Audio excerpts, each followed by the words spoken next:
Now, welcome back. With his first year in office drawing to a close, the US president has been talking up his economic record in typical Trump style. Economic miracle. Created more than 2 million jobs. Unemployment is at a 17-year low. The stock market is at an all-time high. Fantastic for the economy. Our economy has already surged to 3% growth. Unemployment is at a 17-year low. Liberated the American economy. Our economy is doing fantastically well. But one man who does not share President Trump's optimism is former U.S. Congressman Ron Paul, and he joins us live now from Texas. Always a pleasure to have you on the programme. So what do you make of Trump's record? Why, in your view, is it not perhaps as positive as the figures seem to suggest? His supporters would say the stock market's going up, jobs are being created. Is that not worthy of praise? Well, if we're all true, there's partial truth there. Things are a little bit better. If you're in the stock market and a wealthy person, you're doing quite well.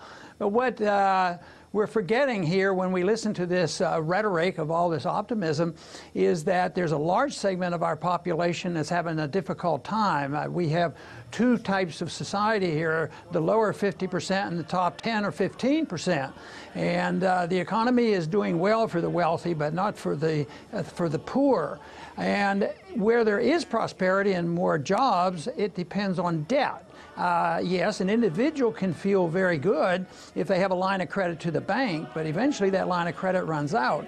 We, in this country, benefit because we have the reserve currency of the world. We can run up a lot of debt, and we can spend a lot of money. And even with that, we've had a great deal of difficulty in these last 8 years trying to get out of the recession. And I quite frankly don't believe we're really out of that recession, but believe me, we have a lot more debt. It's self-limiting, and I think before this year is out, the amount of debt that we have is going to be a great burden because interest rates are creeping up. And all of a sudden, that's going to make our budgetary problems very difficult to handle. You went further than that in an interview recently, saying that the system is coming apart, very direct language. What did you actually mean by that?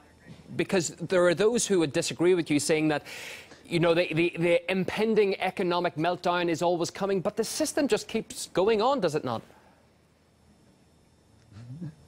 Yes, that is true. You know, in Austrian economics, which I follow, which is quite a bit different from Keynesian economics or socialist economics, it teaches that you can see the direction of an economy and predict, bubbles, but you can't predict timing. We do know that if you have a central bank and they have credibility and that they can print money and seem to stimulate things, we know that there's a bubble coming. And I see everything we do as a big bubble. And all those QEs that we have dealt with in these last 8 years have just created a huge bubble, and everything is in excess, whether it's our military budget, our overseas engagements, whether it's the welfare state, and that bubble will come to an end. But Austrian economics say you may know the direction of the country, but you don't know whether it's going to be tomorrow or next year. There will be some event that will pop up, and the fragility of the economy will all of a sudden become apparent, and there'll be a rush to the exits, and this has to be reversed. We will have to pay for our extravagance. That type of breakup, as you say, would be like what the Soviet Union experienced. What kind of comparison did you make and why? Well, the way I see this is in economic terms, and my understanding is that it wasn't that our military buildup in the United States that brought the Soviet system down. What happened was the Soviets were working with a system that we as freedom people and free markets saw it as totally unviable. Socialism and fascism and communism, it's not viable, and eventually, it can be held together with force, but eventually it ends. And Keynesianism and deficit financing and Federal Reserves and welfareism and the militarism, it's not viable. So I say it's coming to an end. And although I have said we're going to have a sudden cataclysmic end, which is sort of what happened to the Soviet system, it's not going to be identical. And I pointed out that it was different. There was sort of a secession movement, and some of those countries left the Soviet system. And our states aren't probably going to break up, but I do sincerely believe that we will no longer be able to afford our empire around the world. So our our empire that we have out there, although we don't claim ownership to it, it's a lot of money and a lot of influence, and we threaten with weapons and we use sanctions to hold our empire together. I think that's coming to an end. So can the economy be turned around, do you think, or is it just going to come to a dire end, as you say? Well, I always wished that you could work through the system, and that's why I went into Congress, but I never had an illusion to think, oh, they're going to listen to me and I'll get some help there, and we will be smart, and we will quit printing the money and balance the budget and bring our troops home. No, I never expected that. It's not going to happen.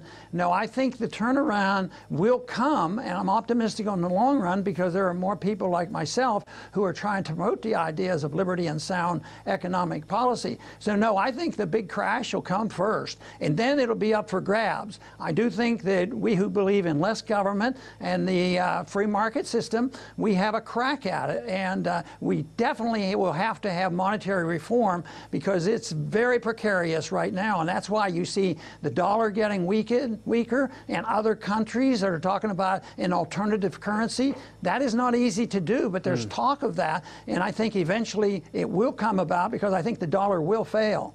Thank you very much for your time and thoughts this hour. Always good to have you in the programme. Ron Paul, former US Congressman and presidential candidate in 2 elections. Thank you very much.